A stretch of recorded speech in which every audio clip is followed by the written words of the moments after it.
Sige. Oh. Oh. Dito tayo sa tabi. Hindi ano. Okay. Oy. Malalim nga dun ah. Malalim. Mababasa itong sapatos natin pag matutukod natin. Huwag naman. Yan. Yan.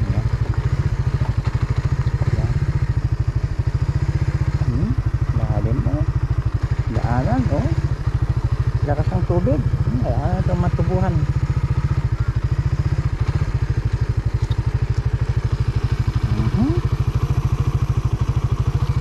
Ay.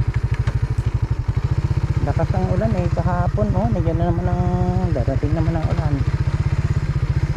Ay nako. Yung ibon okay. Lumipad. Umiinom siya. Hanap na makain niya. Tubuhan, sira na ang tubo, natubigan na.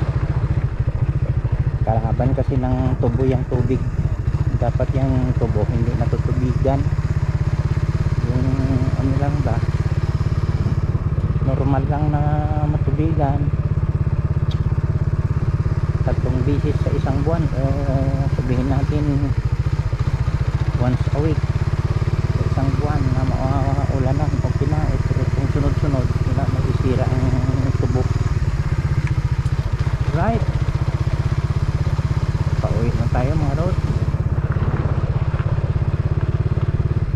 Alright.